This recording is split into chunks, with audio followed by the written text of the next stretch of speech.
יברכך אדוני וישמרך. 아멘. 우리 하나님의 말씀 이사야서 43장 7절 말씀입니다. 이사야서 43장 7절과 마태복음 6장 9절 10절 우리 두 구절을 볼 텐데요. 먼저 이사야서 43장 7절 말씀을 우리가 먼저 펴겠습니다. 오늘 우리가 하나님이 찾으시는 거룩한 영광의 제단, 지난 2주에 걸쳐서 오늘 세 번째로 이제 이 설교를 마무리하기를 원합니다. 오늘 제목의 말씀은 하나님의 이름을 거룩하게 여기는 제단, 우리 하나님이 찾으시는 거룩한 영광의 제단, 그 심령 성전은 어떤 성전인가? 하나님의 이름을 거룩하게 여기는 그 심령 제단을 하나님이 찾으신다. 오늘 이 제목으로 하나님 말씀을 함께 나누며 은혜 받겠습니다. 오늘 본문 우리 이사야 43장 7절 우리 함께 읽겠습니다. 내 이름으로 불려지는 모든 자, 내가 내 영광을 위하여 창조한 자를 오게 하라. 그를 내가 지었고 그를 내가 만들었느니라. 아멘. 자, 우리 인생들은 누구의 이름으로 불려진다 그랬어요? 내 이름으로 불려지는 자. 창조주 하나님이 지으셨기 때문에 우리 인간은 하나님의 이름으로 불려지는 존재라는 거예요. 그리고 하나님께서는 내 영광을 위해서 창조했다, 내가 지었다, 내가 만들었다. 계속해서 우리 인간은 하나님의 것이라는 것을, 하나님의 하나님이 소유권이 있다는 것을 계속 강조하고 계십니다. 자, 마태복음 6장 9절과 10절 우리 본문 한 구절 더 보겠습니다. 그러므로 너희는 이렇게 기도하라. 하늘에 계신 우리 아버지여, 이름이 거룩히 여김을 받으시오며 나라가 임하옵시며 뜻이 하늘에서 이루어진 것 같이 땅에서도 이루어지이다. 아멘. 너희는 이렇게 기도하라. 하늘에 계셨던 우리 예수 그리스도께서 이 땅에 내려오셨습니다. 그 영광을 버리고 내려오셨다는 거죠. 이유가 있어서 내려오셨겠죠. 하나님께서 원하시던 나라가 이 땅에서 완성되지 못하고 우리 인간이 범죄함으로 깨어졌다는 것입니다. 그래서 이렇게 기도하면서 이루어지기를 위해서 간절히 사모하라고, 그렇게 소원하라고 말씀합니다. 첫 번째, 뭐가 이루어지라고 기도하라고 하셨어요? 아버지의 이름이 거룩히 여김을 받도록, 그리고 그분의 나라가 임하도록, 그리고 뜻이 땅에서도 이루어지도록, 하늘에서 이루어진 것 같이. 이 기도 속에서 오늘 우리 설교 말씀이 나옵니다.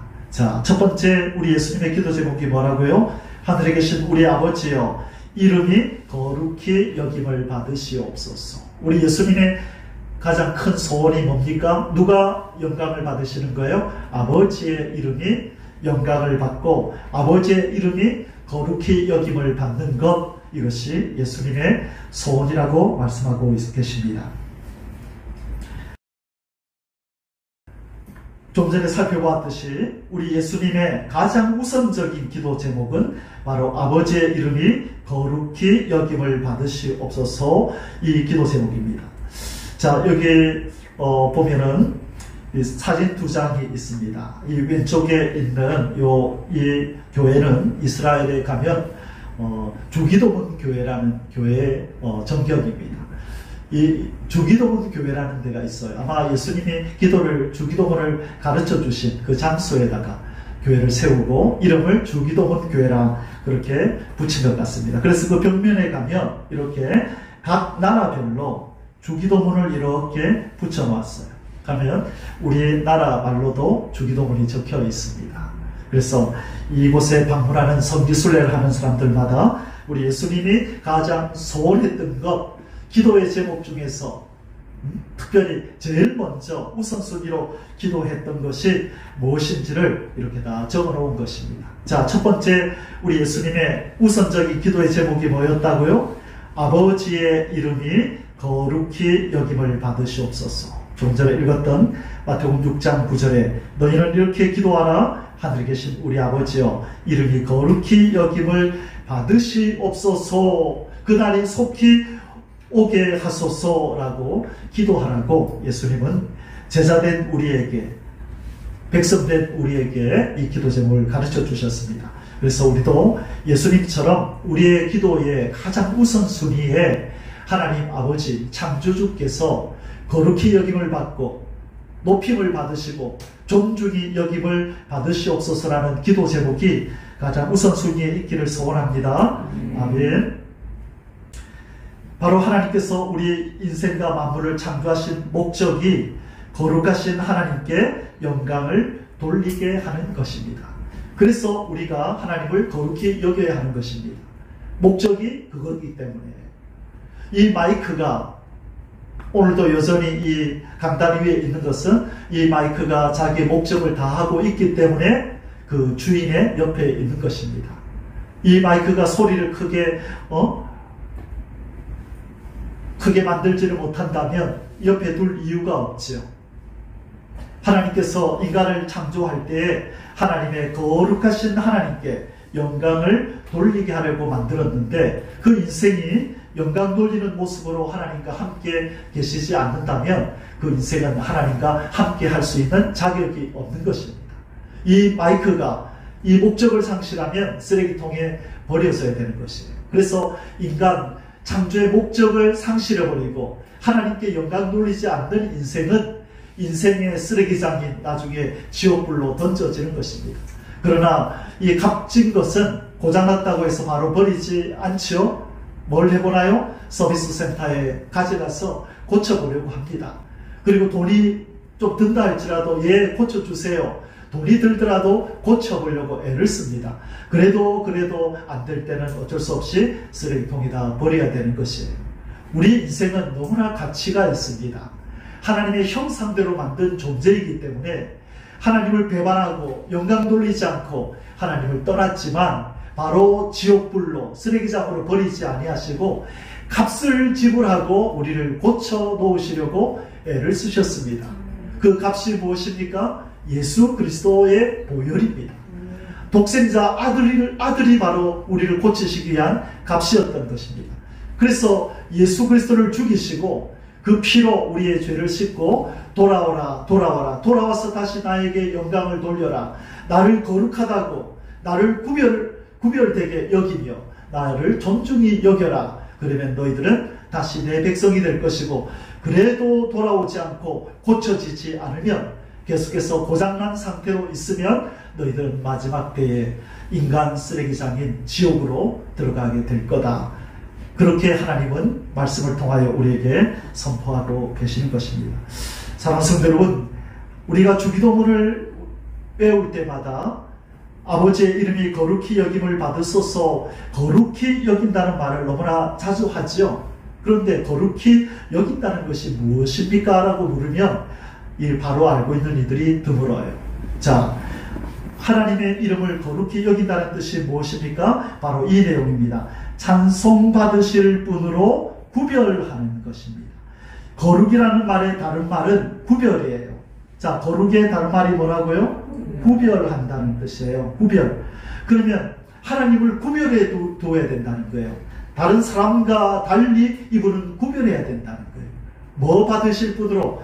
찬송을 받으실 분으로, 우리의 사랑을 받으실 분으로, 감사를 받으실 분으로, 예배를 받으실 분으로 아버지 하나님, 여호와 하나님을 구별해 둬야 된다는 거예요. 그래서 십계명에 보면 이런 말씀이 있죠. 하나님이 이런 말씀하셨죠. 여호와의 이름을 뭐 하지 마라?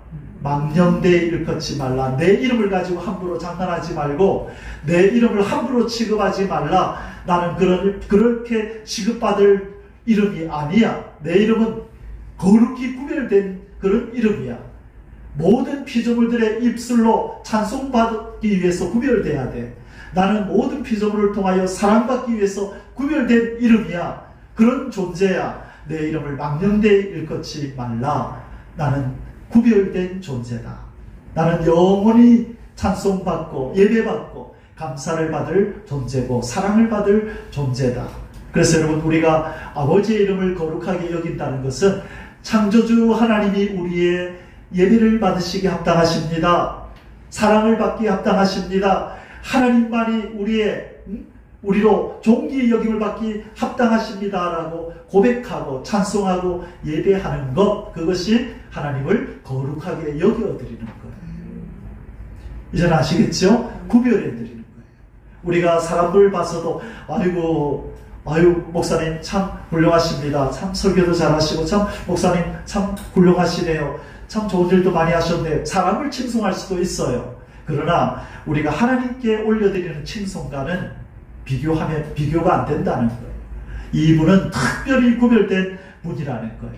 구별된 분이라. 그것이 우리가 하나님을 거룩하게 여긴다는 것입니다. 찬송 받으실 분으로, 또 뭘 받으실 분으로? 감사를 받으실 분으로, 또 뭘 받으실 분으로? 사랑을 받으실 분으로, 존귀를 받으실 분으로, 높임을 받으실 분으로 우리 하나님을 구별해 놓는 것, 이것이 우리가 하나님을 거룩하게 여긴다는 뜻입니다.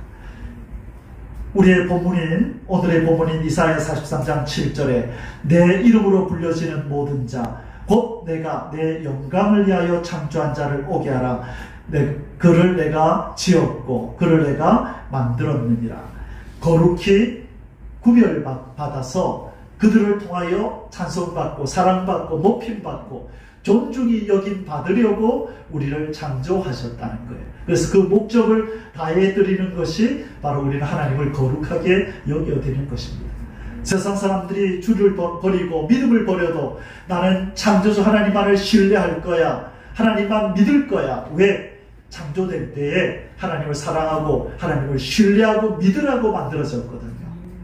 그래서 우리가 하나님을 잘 믿어드리는 것이 하나님을 거룩하게 여기는 거예요.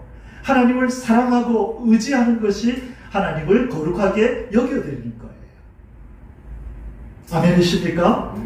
이사야 43장 21절에 이 백성은 내가 나를 위하여 지었나니 나를 뭐하게 하려 함이라? 찬송하게 하려 함이라. 그래서 하나님을 찬송하지 않는 인생은 하나님을 거룩히 여기지 않는 인생이에요. 하나님을 구별해드리지 않는 인생이라고. 얼마나 이 세상에 찬송이 많아요. 아이돌 가수들, 연예인들, 탤런트들, 스포츠 스타들, 얼마나 많은 사람에게 찬송과 경배를 올립니까? 그렇죠? 인간들이. 그런 인생들은 하나님 앞에 쓸데없다는 거예요. 목적을 상실한 존재들이라는 거예요. 이제 고쳐지지 않으면 쓰레기장으로 들어갈 수밖에 없는 존재들이라는 것입니다. 그러나 우리는 하나님의 은혜를 받아 회복되고 고쳐졌습니다.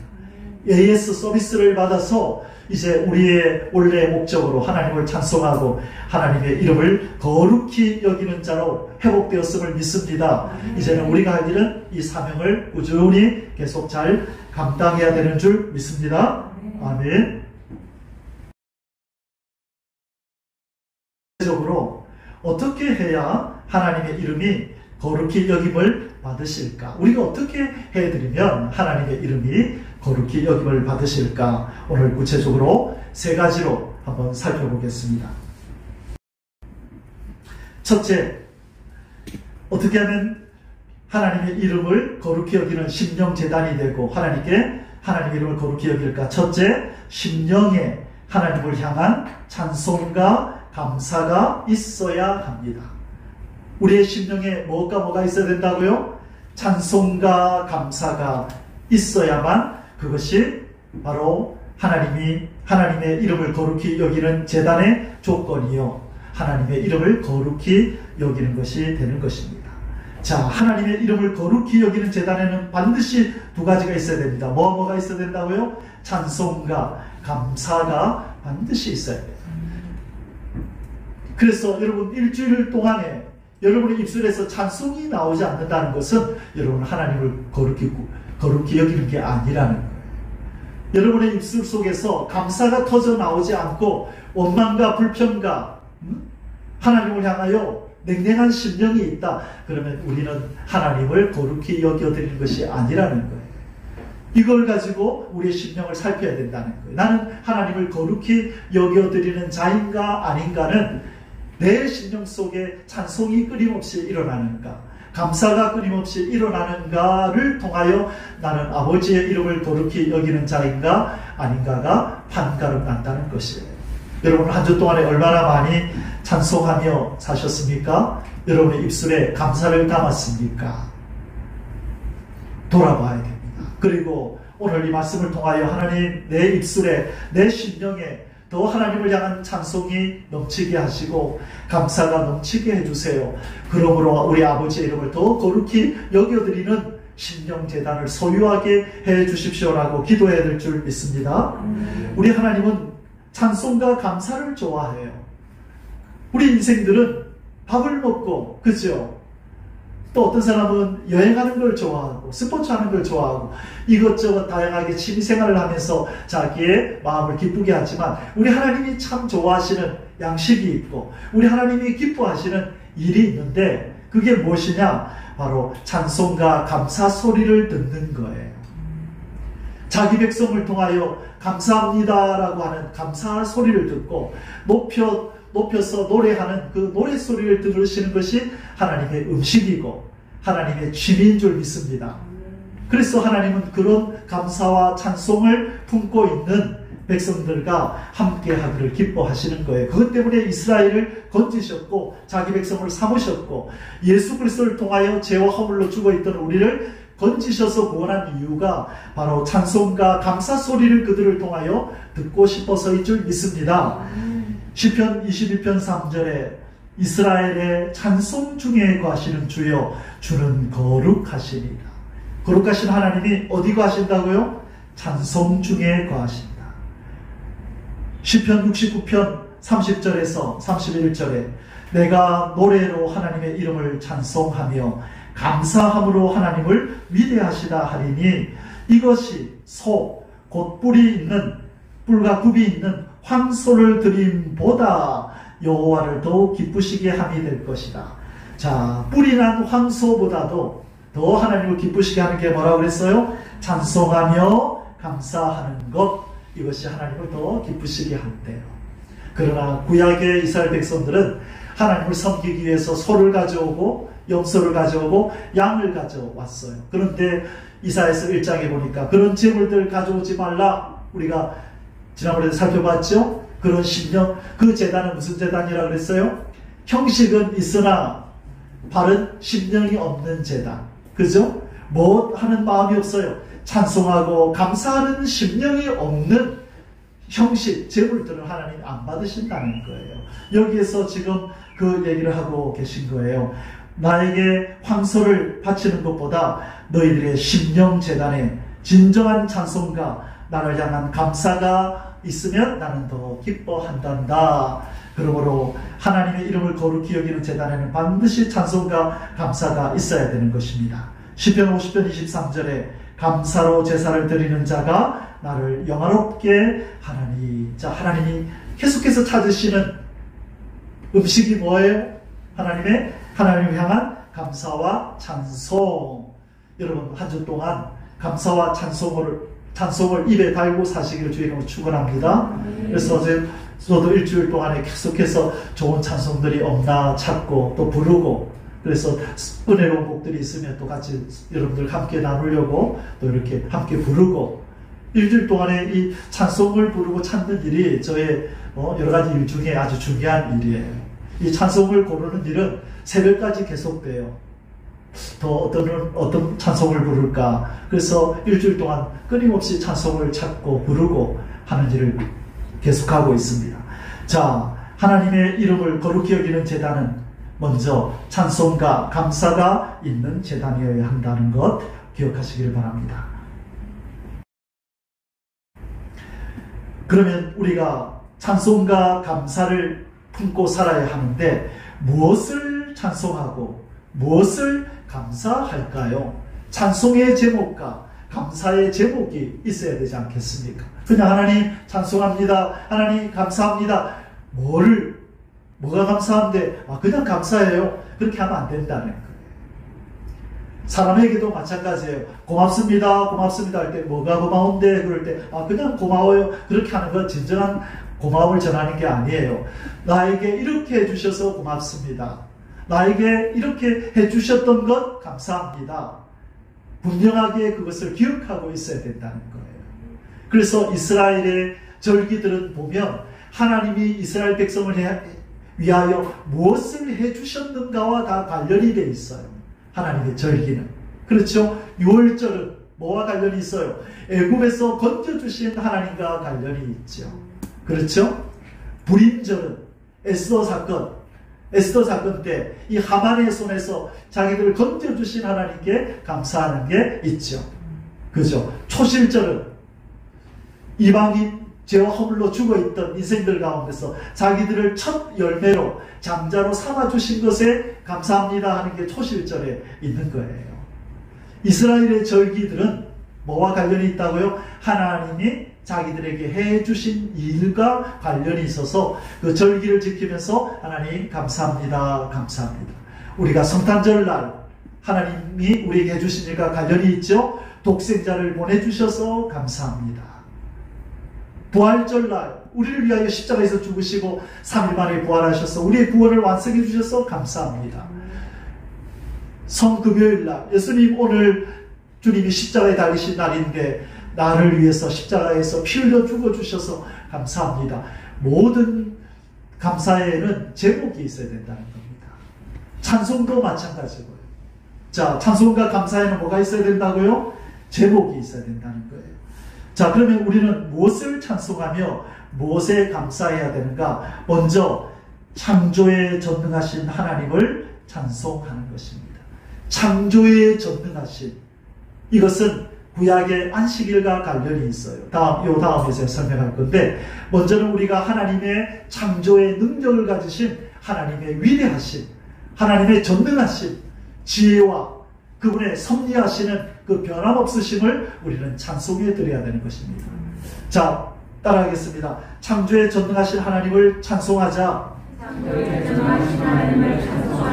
자, 그 다음에 무엇에 감사할까요? 구원의 은총에 감사하자.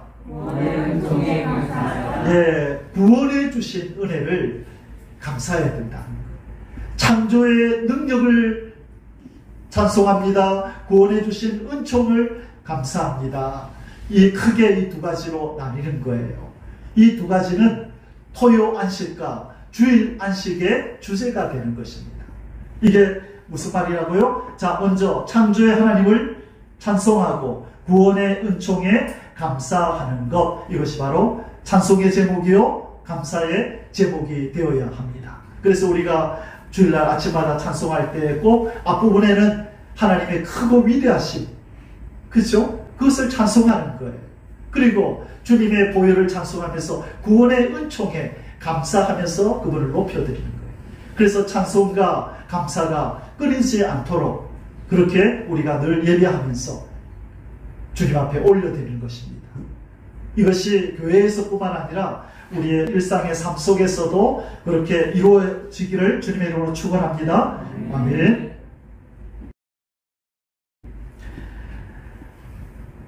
자, 그러면 두 안식일에 담긴 의미에 대해서, 여러분 지금 아직도 제7일 안식교는요 어떤 날을 안식일로 지키죠? 토요일을 안식일로 지키죠. 토요 안식을 지켜요. 그러나 이제 예수 그리스도를 믿는 우리들은 다른 이제 우리 정통 기독교에서는 어떤 날을 안식일로 지켜요? 주일 안식을 지키죠. 이 안식을 지키는 목적이 달라요. 먼저 토요 안식은 천지를 6일 동안 창조하시고 7일째 쉬시던 날이 안식일이잖아요. 그래서 토요 안식일을 지키는 이스라엘 백성들에게 하나님이 명하신 안식일의 의미가 뭐냐? 창조에 전능한 하나님을 찬송하거라. 나는 너희들이 지금 밟고 있는, 너희들이 보고 있는 이 천지 우주 삼다만상을 내가 창조하였느니라. 이 토요 안식일 날 이것을 기억하면서 나에게 찬송해라, 그 말입니다. 그런데 우리는 이제 토요 안식을 지키지 않고 무슨 안식을 지켜요? 주일 안식을 지키죠. 주일은 무슨 날입니까? 예수님이 뭐 하신 날? 예수님이 부활하신 날이죠. 자, 예수님이 부활하신 날인데 구원의 은총에 감사하며 찬양한다. 자, 그런데 이번에 말씀을 묵상하다가 이 부활이라는 것은 재창조의 완성이구나 라는 것을 깨닫게 하셨어요. 여러분, 주일날이 부활하신 날이잖아요. 다른 말로 재창조가 이루어진 날이에요. 토요안식일은 창조가 이루어진 날을 찬송하는 것이죠. 주일은요, 저주받았던 만물과 인생이 재창조된 것을 기뻐하면서 즐거워하는 날인 거예요. 아멘이십니까? 이해가 되시나요? 같은 말이라는 거예요. 토요안식은 6일 동안 천지를 창조하신 하나님을 찬송하고 감사하는 것. 주일안식은 저주받았던 만물과 인생을 재창조하신 하나님을 찬송하며 감사하는 것, 그 뜻이에요. 그래서 우리가 주일 안식일 때에 바로 이 창조의 하나님을 우리가 찬송할 때에 천지를 창조하신 하나님도 찬송하지만 우리를 재창조하신 하나님도 찬송하는 것. 그래서 이 주일 안식 속에는 뭐가 들어가 있어요? 토요 안식의 정신이 함께 들어가 있는 거예요. 어른이 저와 여러분 속에는 어떤 때에 저와 여러분이 들어가 있어요? 어린아이 때에 저와 여러분이 이 어른된 우리 속에 함께 포함되어 있죠. 마찬가지로 이 주일 안식 속에는 토요 안식이 함께 들어가 있는 거예요. 더 1단계 더 진보한 거예요. 그리고 이제 우리는 좀 있으면 영원한 안식으로 들어갑니다. 이제 어디로 가죠? 육신의 장막을 벗고 영원한 하나님의 나라로 들어가면 그게 진정한 안식, 영원한 안식이 되는 거예요. 자, 토요 안식과 주일 안식의 이 의미를 정확하게 아시고 우리가 이 주의 날, 주일 안식일 날 재창조의 은총에 감사하면서 찬송하면서 우리의 심령에 감사와 찬송이 그렇게 넘치기를 그렇게 축복합니다. 아멘. 두 번째로 하나님의 이름을 거룩히 여기는 제단은 어떤 제단이며 어떻게 우리가 하나님의 이름을 거룩히 여기느냐? 바로 여호와 하나님을 경외함으로 즐거움을 삼는 것을 보배로 여겨야 합니다. 내가 하나님을 사랑하고 하나님을 경외하고 있습니다. 하나님, 나의 이 삶이 보배로운 삶입니다 라고 여겨야 된다는 거예요. 하나님 말고 뭘 좀 더 주세요가 아니라 하나님만으로 나는 만족합니다. 하나님을 섬기고 사는 내 이 인생이 보배로운 것입니다 라고 고백할 때에 하나님이 기뻐하신다는 거예요.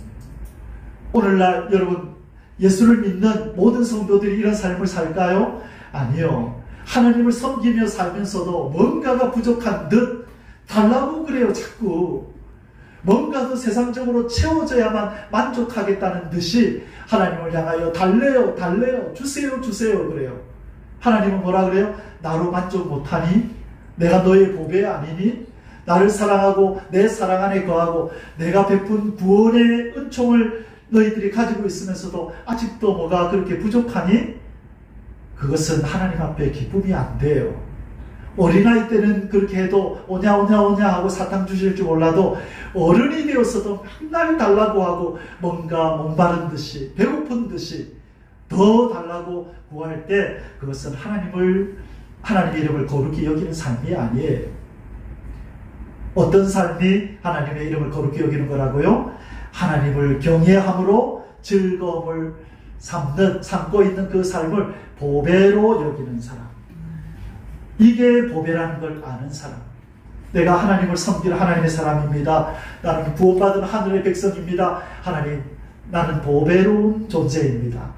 내가 보배로운 삶을 살고 있습니다. 가치 있는 삶을 살고 있습니다. 어떤 누구보다도 행복한 삶을 살고 있습니다 라고 고백하는 그 입술이 있는 그 모습을 보면서 하나님이 기뻐하고 너는 나를 거룩히 여기는 자다 라고 여겨준다는 것입니다.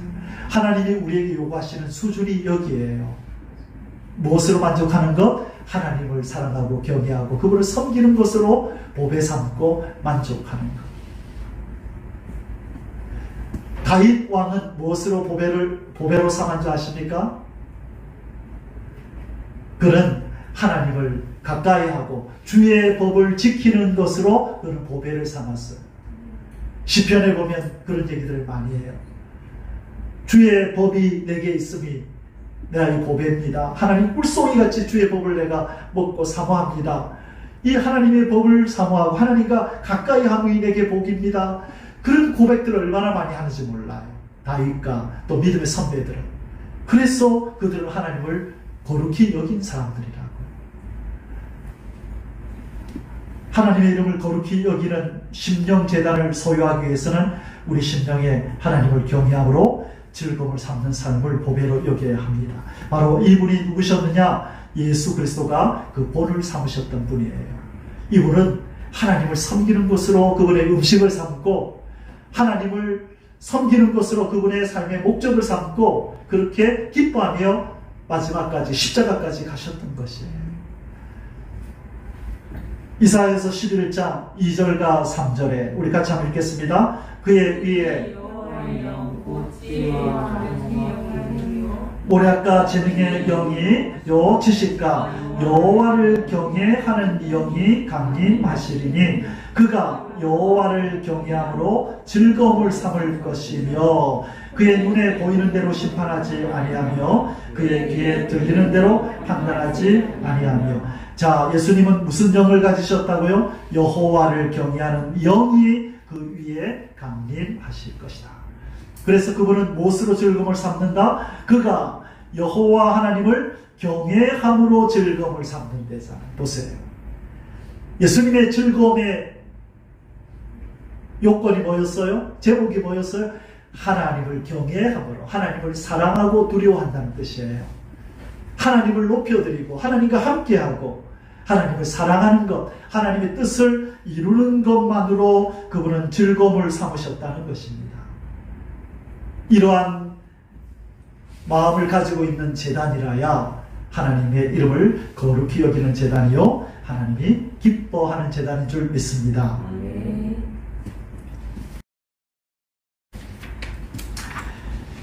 성경에 보면 이런 삶을 살았던 믿음의 선배들을 많이 소개합니다. 그 중에 대표적인 한 사람이 누구냐면 시편 기자 이 아삽이라는 사람입니다. 여러분 시편을 읽다 보면 아삽의 시라고 적혀있는 걸 보셨나요? 그 아삽이 누구냐면 레이지파인 이 게루손이라는 사람의 직계 후손입니다. 이 사람은 다윗이 아꼈던 찬양 지도자예요. 다윗은 성가대를 많이 만들었죠. 그죠? 성가대를 세웠잖아요. 좋은 악기들을 동원하고 많은 성가대원들이 있었어요. 그들 중에 이 다윗이 아꼈던 찬양 인도자가 바로 아삽입니다. 그래서 아삽이 시편을 많이 지었죠. 찬양시를. 그 아삽 믿음의 선배가 뭐라고 고백하냐면 시편 73편 28절에 하나님께 가까이 함이 내게 복이라. 내가 주 여호와를 나의 피난처로 삼아 주의 모든 행적을 전파하리이다. 자, 아삽에게 있어서 복은 뭐예요? 하나님께 가까이 함이 복이래요. 이 믿음의 선배는 자기가 하나님과 가까이 있고 하나님을 가까이 하며 살고 있는 그 삶 자체를 복이라고 여기고 이것을 은혜로 여기고 이것을 감사의 제목으로 삼았다는 것입니다. 이것을 보배로 여겼다는 거예요. 그래서 하나님이 이 믿음의 선배를 이렇게 칭송하시고 이들의 글을 성경에 담아서 우리에게 주신 거예요. 얘들아, 내가 높이는 사람, 내가 기뻐하는 사람의 삶의 특징이 뭔지 아니? 이들은 복의 개념이 다르단다. 이들은 즐거움의 제목이 다르단다. 바로 뭐냐면 나를 가까이 하고 나와 함께 동행하는 것을 복으로 여기는 사람들이란다. 그들을 나는 높이고 그들을 나는 사랑한단다. 그렇게 소개해 주신 것입니다. 그 믿음의 선배가 아삽입니다. 사랑하는 성도 여러분, 우리도 믿음의 선배 아삽처럼 하나님을 가까이 함을 복으로 여기며 살아가시길 주의 이름으로 축원합니다. 아멘. 그리고 두 번째가 회개한 솔로몬입니다. 회개한 솔로몬. 솔로몬이 젊었을 때 하나님 앞에 범죄하며 그렇게 살다가 늦은 나이에 회개하고 돌아옵니다.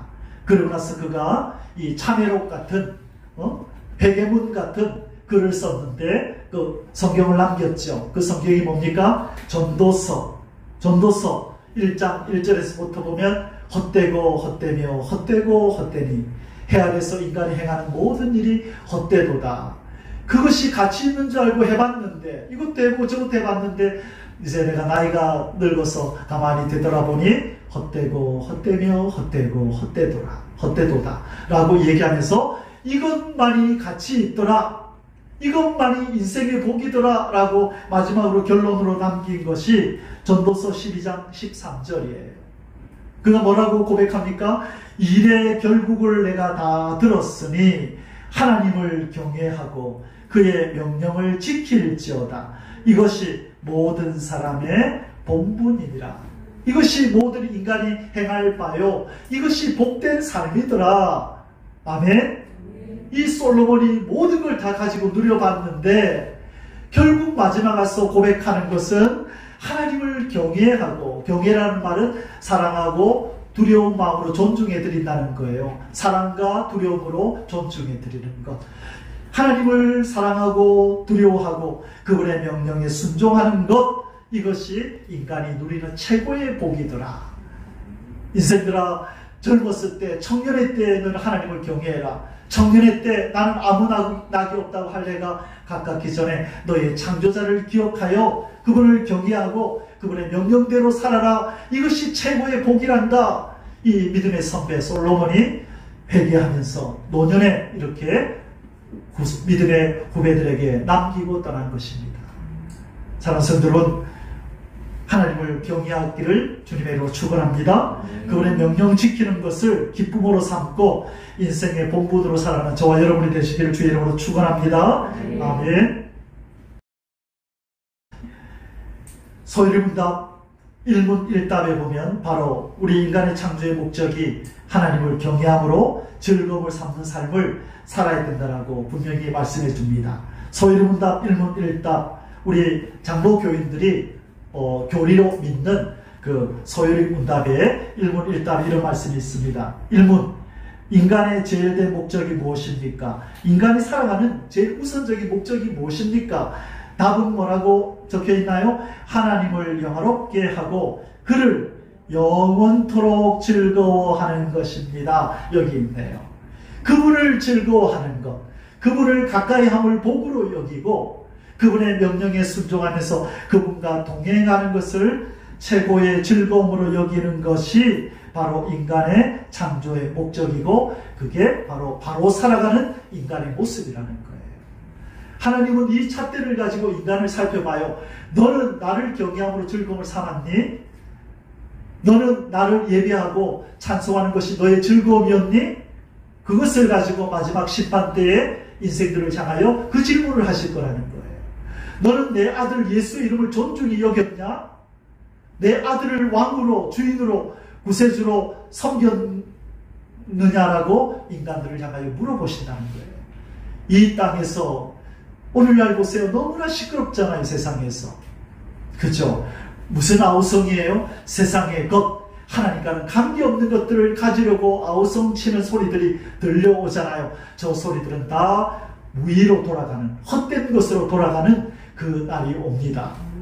우리에게 하나님이 지혜를 주셔서 우리에게 하나님이 깨달음을 주셨어요. 무엇이 바른 인생의 삶인지를, 무엇이 가치 있고 보배로운 삶인지를 우리에게는 깨우쳐 주셔서 감사합니다. 할렐루야. 그래서 우리에게 하나님이 저 인생들에게 이 깨우침을 주라고 하시는 거예요. 그들도 하나님을 경외함으로 즐거움을 삼고 하나님을 영원토록 즐거워하는 삶을 살도록 저들도 인도해 내라고 우리에게 말씀하시는 것입니다.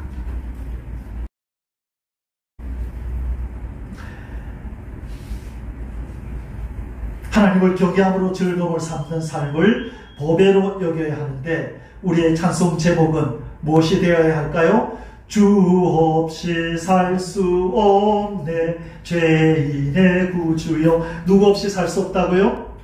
주 없이 살 수 없습니다 라고 고백하는 이 찬송을 가진 사람이 바로 하나님을 경외함으로 즐거움을 삼는 인생이에요. 그 다음에 또 어떤 찬송이 있나요? 주 음성 외에는 딴 기쁨 없도다. 주 음성 외에는 딴 기쁨이 없습니다 라고 하는 이 찬송을 가지고 있는 사람들, 이 사람들, 입술로만의 찬송이 아니라 진심 어린 이 신앙을 가진 사람을 우리 하나님께서는 기뻐하시고 너는 나를 거룩히 여기는 심령의 성전을 가지고 있다라고 인정하시는 줄 믿습니다. 이 찬송이 저와 여러분의 찬송이 되시기를 주의 이름으로 축원합니다. 아멘.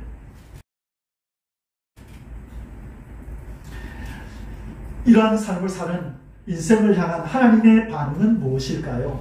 우리가 하나님을 경외함으로 즐거움을 삼는 삶을 보배로 여길 때 하나님의 반응이 뭘까요? 바로 이사야 33장 6절에 이런 말씀이 있습니다.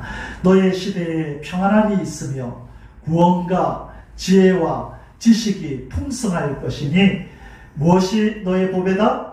여호와를 경외함이 내 보배니라. 이사야 33장은요 환난장이에요. 환난이 온다는 거예요. 불의 시판이 온다는 얘기를 하고 있어요. 공기가 불이 될 거다. 민족들이 횃불에 타는 것처럼 타버리는 환난이 올 거다. 그런데 너희의 시대에는 평안함이 있고 너희에게는 구원이 있고 지혜가 있고 지식이 있을 것인데 왜냐하면 나 여호와를 경외하는 마음이 너에게 있기 때문이다. 그게 너에게 보배가 될 거다. 아멘. 예, 하나님을 경외하는 이 보배에는 평안함도 있고 그 다음에 구원도 있고 지혜도 있고 지식도 바로 뭐 안에다 들었다고요? 하나님을 경외하는 이 심령 안에 이 보물함 속에 모든 세상의 환난의 때에 필요한 것들이 다 들어가 있다는 거예요. 그럼 우리는 뭐만 가지면 돼요? 하나님을 경외하는 신앙만 가지고 있으면 이 안에 모든 필요한 것들이 다 포함이 되어 있는 거예요. 아멘이시죠? 그래서 여러분 이 환난의 때에는 이것저것 구하려고 하지 마십시오. 하나님이 찾으시는 것, 하나님을 경외함으로 즐거움을 삼는 신앙을 주옵소서. 하나님 세상이나 세상에 있는 것들에 기웃거리지 않도록 도와주시고 하나님만을 나의 보배로 삼고 하나님을 사랑하고 경외하는 신앙을 내 심령 깊은 곳에 새겨주십시오 라고 기도하고 간구하는 그 심령이 저와 여러분 속에 임하시기를 주의 이름으로 축원합니다. 아멘. 마지막 세 번째로 하나님의 이름을 거룩히 여기는 제단은 어떤 제단이냐, 어떻게 우리가 하나님의 이름을 거룩히 여길 수 있느냐, 그 방법이 뭐냐. 세 번째로 먼저 하나님의 나라와 의를 구하는 삶을 살아야 그게 아버지 하나님의 이름을 거룩히 여겨드리는 거예요. 우리의 소원을 어디다 두라는 거예요? 아버지가 원하는 것에다 두라는 거예요. 아들아 네 소원이 뭐냐 물을 때 하나님이 기뻐하는 것에다가 내 소원을 두라는 거예요. 하나님의 나라가 이루어지기를 원해요. 아버지께서 원하셨던 창조의 목적이 회복되어서 모든 인생과 피조물들이 하나님 아버지를 창조주로 모시고 아버지라 부르며 하나님께 경배와 찬송을 올려드리는 그 나라를 내가 보기를 원합니다.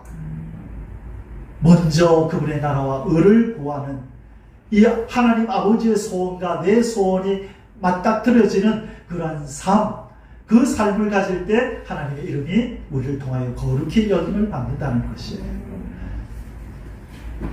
마태복음 6장 33절에 그런즉 너희는 먼저 그의 나라와 그의 의를 구하라. 그리하면 이 모든 것을 너희에게 더하시리라.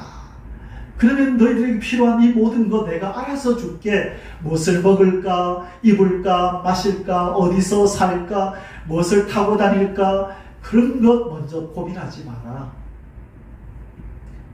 건강도 먼저 고민하지 마라.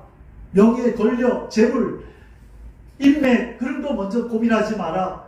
어떻게 하면 하나님의 나라를 이 땅에 이루고 하나님의 뜻이 이 땅에 이루어지게 할까를 고민하라는 거예요. 아버지의 기도의 제목과 우리 아버지의 소원과 소원을 같이 하라는 거예요.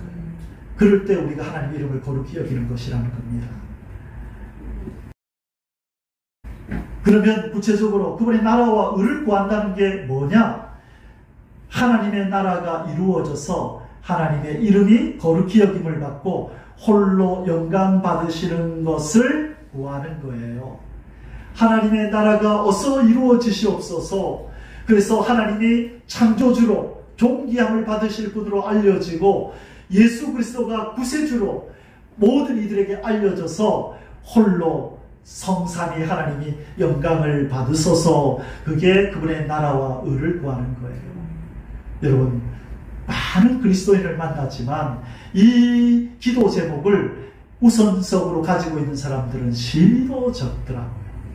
기도의 제목이 무엇입니까? 내면 다 자녀 문제, 건강 문제, 사업 문제, 이런저런 세상의 문제지 하나님의 나라가 이 땅에 속히 이루어지기를 원합니다라고 그렇게 선뜻 먼저 기도하는 사람들이 찾아보기 힘들더라고요. 제가 몇 년 전에 상해 히브리 헬라어를 가르치러 우리 상해에 있는 선교사님들을 만나러 갔다가 그때 참 귀한 선교사님을 만났어요. 서울에서 강의할 때 이 선교사님이 서울에 안식년에 와 계시다가 어제 강의를 듣고 우리 상해에 있는 선교사님들한테 좀 함께 알려드리면 좋겠다. 목사님 언제 한번 와주세요 해서 상해에 갔어요. 몰래 선교사님들 한 7명이 몰래 숨어서 들키면 안 되니까. 그런데 숙박을 어디서 했냐면 그 선교사님 댁에서 했어요. 마침 그 사모님과 아이들이 한국에 나가 있는 동안이라서 그분 댁에 딱 들어갔는데 제가 깜짝 놀랐어요. 현관문을 딱 열고 들어가서 문을 딱 닫았는데 현관문 안에 기도 제목이 도화지에 하나 딱 붙어 있더라고요. 먼저 아십니까? 하나님 에덴을 회복시켜 주소서. 그 기도 제목이 있는 거예요. 저의 기도 제목이 거기 붙어 있더라고요. 그래서 놀랐어요. 선교사님, 저 기도 제목이 뭡니까? 자기 기도 제목이라는 거예요. 또 그러면서 몇 달 전에 이 집에서 기도하는데 주님이 찾아오셨대요. 그분은 아주 영성이 뛰어난 분이었어요. 저 부산의 보수동에 광복교회라는 곳 출신이었어요. 거기 청년회장이었고 청년 때 기타 치면서 찬양하면 막 입신하는 일들이 있어서 그때 주님을 깊이 만났대요. 찬양 인도자였어요. 그래서 그분이 기도하는데 주님이 찾아오셨대요. 아들아 무엇을 원하느냐 묻길래 주님 앞에 그렇게 기도했대요. 에덴을 회복시켜 주소서. 놀랍지 않습니까? 그분은 지금 이스라엘의 선교사로 가 계세요. 그것이 하나님이 기뻐하는 거예요. 자, 그렇게 기도하는 사람의 삶을 하나님이 인도하시고 도우실까요? 안 도우실까요? 너 먹을 거 입을 거 기도 안 했네? 안 줘. 그러실까요? 너희는 먼저 그의 나라와 의를 구하라. 그러면 이 모든 것을 너에게 더하시리라. 하나님을 먼저 기쁘시게 하면 나머지는 하나님이 알아서 하세요. 이 비밀을 알아야 돼요. 우리의 기도의 소원, 우리의 영의 갈망은 어떻게 하면 하나님을 기쁘시게 할까? 하나님이 원하시는 게 뭘까를 고민하고 살아야 돼요. 그 하나님의 소원에 어울리지 않는 내 삶들을 회개하고 돌이키기 위해서 몸부림칠 때에 하나님이 그 인생을 사랑하고 아끼시는 거예요. 이 땅에서 사용하시는 거예요. 하나님의 나라와 의를 구한다는 것, 이것이 무엇인지 기억하시기를 바랍니다.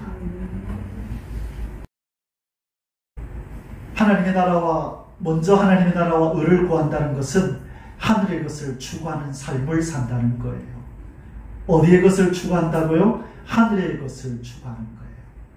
우리는 이제 땅의 존재가 아니라 하늘의 존재가 된 거예요. 하늘의 시민권을 얻었죠. 그러면 하늘의 시민권을 가진 사람은 당연히 하늘의 것을 쫓아 살아야 돼요. 이 당연한 것을 하지 않는 성도들이 너무 많아요. 이 당연한 것을 한국 시민이면, 대한민국 국민이면 대한민국을 위해서 살아야 되고 대한민국의 국익을 위해서 살아야 되는 것이 당연한 것 아닌가요? 근데 그 당연한 것을 하라고 해야만 그렇게 사는 사람이 있다면 그 사람은 우리나라 사람 아니에요.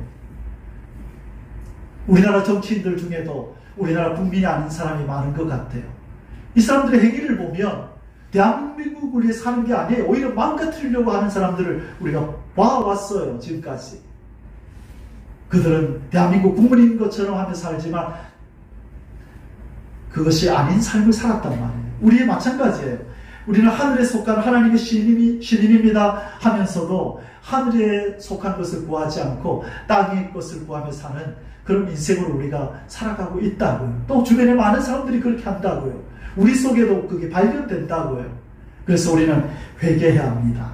골로새서 3장 1절에서 3절에 그리스도와 함께 다시 살리심을 받았으면 위의 것을 찾으라.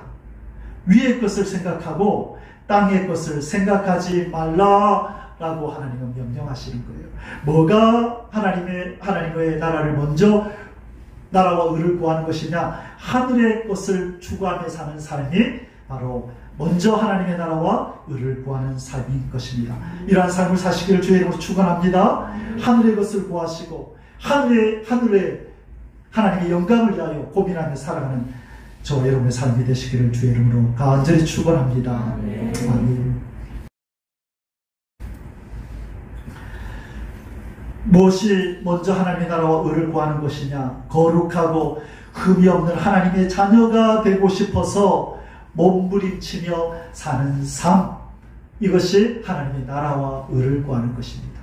하나님의 나라가 이루어지는 것에도 관심을 갖지만 내가 누가 되는 것에 관심을 가져야 된다고요?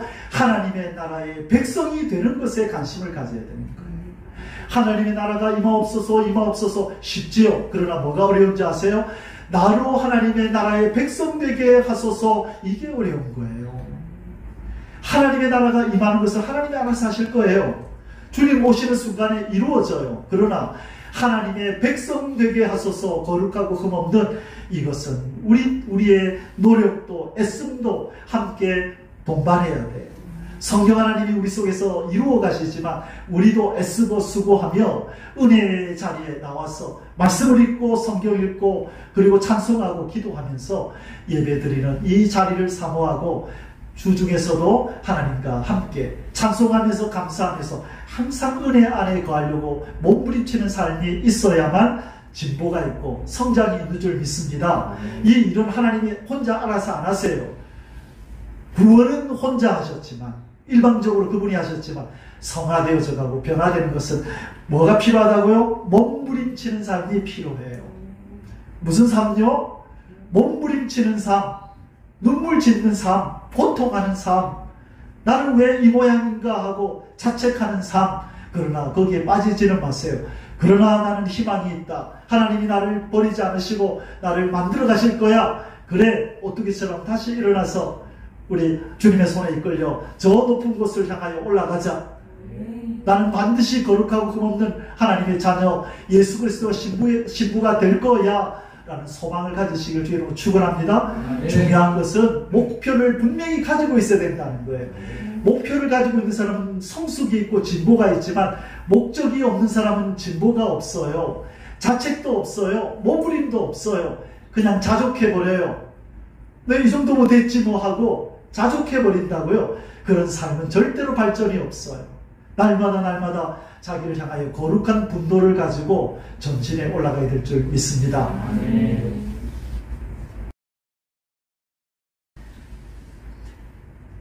먼저 하나님의 나라와 의를 구한다는 것은 매 사이에 모든 일에 하나님을 우선시하는 삶이 바로 하나님의 나라와 의를 구하는 것입니다. 하나님을 먼저 앞세우고 하나님을 먼저 우선시하는 삶, 이 삶이 저와 여러분 가운데 충만하시기를 주의 이름으로 축원합니다. 무엇인가 하면 바로 먼저 하나님의 나라와 의를 구할 때 주시는 복이 무엇인가 하면 바로 임마누엘의 복을 우리에게 주십니다. 무슨 복을 주신다고요? 임마누엘, 이 동행하시는 복을 주신다는 거예요. 예수님이 요한복음 8장 29절에서 나를 보내신 이가 나와 함께 하시도다. 왜? 나는 항상 그가 기뻐하시는 일을 행함으로 나를 혼자 두지 아니하셨느니라. 하나님을 우선하고 하나님의 뜻을 우선하니까 하나님이 어떤 복을 주셨다고요? 나와 함께 하시도다. 여러분, 이것보다 큰 담대함이 있을 수 있나요? 하나님이 만일 나와 함께 하시면 누가 나를 대적하랴? 이 담대함이 바로 하나님을 우선시하는 자들에게 주시는 복이라는 거예요. 이 담대함이 있다는 거예요. 세상이 어떤 환란의 바람이 불어와도 임마누엘의 확신이 있는 사람은 이겨낼 수 있는 것입니다. 하나님을 우선시하는 자에게 주시는 복이 무엇입니까? 잠언 3장 9절에서 10절에 너의 재물과 너의 소산물에 처음 익은 열매로 여호와를 공경하라. 그리하면 너의 창고가 가득히 차고 너의 포도주 틀에 새 포도즙이 넘치리라. 먼저 하나님 앞에 열매를 드리면 하나님이 창고가 가득히 차고 포도주 틀이 넘치게 해주시겠다는 것입니다. 저와 여러분의 삶 속에 이 복이 임하기를 주의 이름으로 축원합니다. 아멘. 자, 이제 결론의 말씀입니다. 지난 3주에 걸쳐서 우리가 길게 하나님이 찾으시는 거룩한 영광의 제단이라는 게 무엇인가? 하나님이 찾으시는 거룩한 영광의 제단이 첫째 주에 산 제사를 드리는 제단, 둘째 주에 예수 그리스도를 존귀하게 여기는 제단, 셋째 주에 이번 주에 하나님의 이름을 거룩하게 여기는 제단이 바로 하나님이 찾으시는 제단이라고 말씀드렸어요.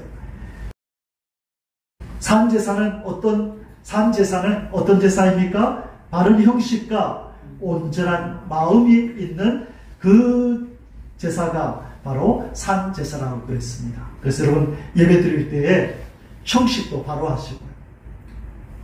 옷도 예쁜 옷 입으시고 시간도 딱 지켜서 오시고 예배할 때 집중하시고 찬송할 때 목이 쉬어라 우리 주님을 오랜만에 높이시고 이런 형식들도 갖추시되 무엇보다 마음의 중심이 구원의 은총에 감사하는 마음으로 나의 창조주를 노래하는 피조물의 심정으로 그렇게 온전한 마음으로 드려야 산 제사가 되는 줄 믿습니다. 두 번째 주에는 어떤 말씀을 우리 상고했습니까? 예수 그리스도를 존귀하게 여겨야 한다. 그 제단이 되어야 된다. 무엇이 존귀하게 여기느냐? 진실되게 예수님을 영접해야 된다 그랬어요. 무엇으로? 왕으로, 주인으로, 구세주로 영접해야 된다. 두 번째는 그분을 찬양해야 된다. 무엇을 찬양하느냐? 그분의 아름다운 성품과 그분의 구원의 은총, 사역을 찬양해야 된다. 세 번째는 뭐였습니까? 뭘 기다리라? 재림을 기다리는 그 심정이 있어야 된다. 그래서 여러분 오늘날 얼마나 많은 교인들이 이 땅에 있어요. 그러나 뭐가 없을까요? 영접은 했을 수 있어요. 찬양도 있을 수 있어요. 그러나 뭐가 없어요? 신랑으로 그분을 기다리지 않는다고요. 기다리는 자들이 심히 더 적다고요. 그럴 때 그들이 정말 예수님을 왕으로 주인으로 구세주로 모셨는가를 점검해 봐야 돼요. 이것이 바로 이루어졌다면 반드시 기다림으로 이어지게 돼 있어요. 여러분 맛있고 영양가 있는 음식을 먹었다면 반드시 어떤 결과가 나와야 돼요? 몸에 힘이 나와야 돼요. 살이 쪄야 돼요. 그렇죠? 그것처럼 우리가 예수님을 왕으로 주인으로 구세주로 모시고 그분을 진심으로 찬양하는 그 영이라면 무슨 결과가 나온다고요? 예수님을 기다리게 되어 있다는 거예요. 재림을. 그래서 오늘날 이 재림을 기다리는 그 심령들이 많이 없다는 것은 진실로 영접하고 진실로 주님을 찬송하는 그것이 아직까지 온전히 이루어지지 않았음을 말해주는 것입니다. 자, 오늘 말씀의 요제는 이것이었습니다. 하나님의 이름을 거룩하게 여기는 제단은 반드시 심령에 찬송과 감사가 있어야 되고 하나님을 경외함으로 즐거움을 삼는 삶이 있어야 되고 먼저 하나님의 나라와 의를 구하는 삶이 있어야 된다고 지난 3주 동안 이번 주까지 긴 시리즈를 설교 말씀을 드렸습니다. 꼭 영상에 올라가니까요. 꼭 이 말씀 자주 들으시면서 새기시길 바랍니다. 예수님이 찾아오시는 심령재단은 바로 이런 재단이어야 되는데 나는 무엇이 부족할까? 어떤 부분이 미비할까? 살펴서 고치고 새롭게 해서 재림하시는 주님이 제일 먼저 들어와서 거하고 싶어하는 심령 성전을 가지시기를 저와 여러분이 그것을 소유하시기를 주님의 이름으로 축복합니다. 아멘. 기도하겠습니다. 하늘의 하나님 아버지 감사합니다. 다시 오실 주님께서 거하시고 싶어 하시는 찾아오시고 싶어 하시는 심령의 성전이 무엇인지 하나님이 찾으시는 거룩한 영광의 제단이 무엇인지를 3주 동안 살펴보며 주의 음성을 듣게 해주시니 감사합니다. 많은 돈을 들여 세우는 보이는 성전이 중요한 것이 아니라 주의 말씀과 성령의 도우심으로 우리 심령에 세우는 그 성전이 더 중요한 줄 믿습니다. 심령의 금초대 성전을 잘 지을 수 있도록 하나님이 찾아오시는 성전을 지을 수 있도록 도와주시옵소서. 한 사람도 나고됨이 없이 이 성전을 심령에 다 이루고 예수 그리스도를 만왕의 왕 만주의 주로 모시는 복된 성도들 다 되게 하여 주옵소서. 사랑하는 우리 주 예수 그리스도의 이름으로 기도 올리옵나이다. 아멘. יברך